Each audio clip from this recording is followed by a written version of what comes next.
the Washington Redskins had another mediocre season like they usually do. And when it comes to the Redskins and all that, it's whether they're going to keep Kirk Cousins or not. And obviously, they've been giving him back-to-back franchise tags, which definitely gives them a level of uncertainty when it comes to who's their quarterback going to be for the future. Now, when it came to them, they really just didn't have that much receiving help. Obviously, Terrell Pryor was clearly not the same receiver as he was with the Cleveland Browns.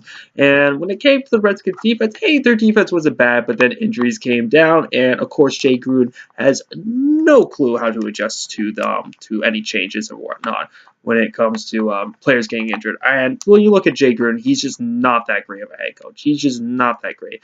His team just feels inconsistent at times, and his team does terrible against interdivision opponents. I think they've lost to their divisional opponents. I think their record is 1-5, and they split with the Giants. Believe it or not, they split with the Giants. They didn't beat the Giants twice. They split with them.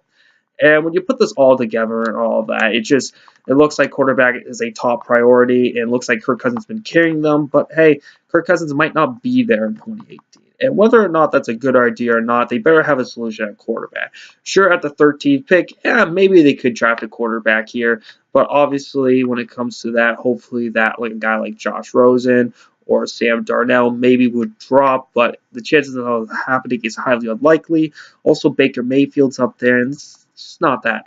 It's just not in a great spot for the Redskins, just because they're just not known for great management. And when it comes to how Josh Norman is one of these guys who's now revolting against the locker room, a guy who picked the Redskins, he's saying, hey, this is a team where I can be who I want to be. But at the same time, he now is like threatening to leave and whatnot. So, I mean, it's just going to high hell with the Redskins. And when you put this all together, I think Jay Gruden just doesn't know how to get this locker room together. They really need a strict disciplinary and all of that in there. Well, maybe not so much of a strict disciplinary, but hey, maybe if they win games, maybe they'll get somewhere. But obviously, when a team's winning games, there's not usually that much drama.